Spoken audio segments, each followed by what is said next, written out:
I probably made more noise than anybody else in the machine shop because of the sawing and turning and stuff. The lathe we had gone through the fire. And worse than that, the electricians that came in and put in some of the conduit decided the lathe was a good thing to bend conduit on.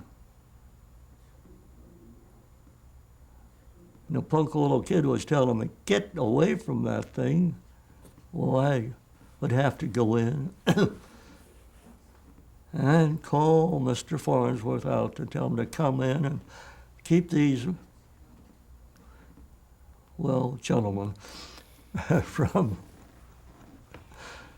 ruining my machinery any more than they have.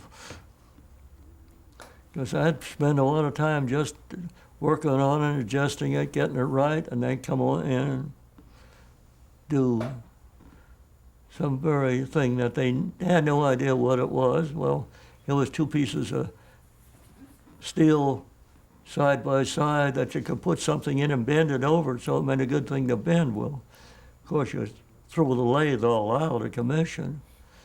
The lathe was poor enough to start with. I had to have a board across the back of it, a little blackboard with numbers on it to know whether I move in or out when I tried to make a straight shaft.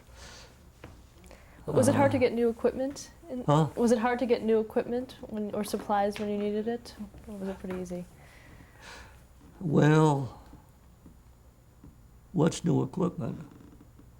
Even get any equipment. Old equipment or new or anything.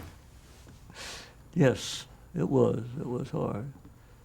But the thing was, we were given a budget. Later on, I did a lot of getting the equipment when I followed through in the lab when we were back in Philadelphia.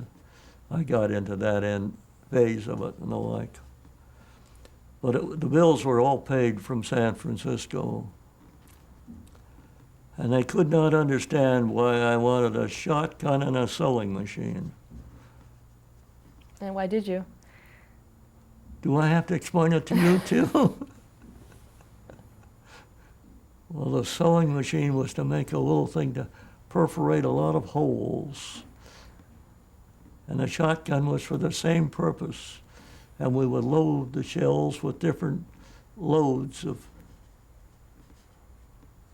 granules of carborundum of different sizes so that we could try to get thin sheets of mica with little holes in them the right size.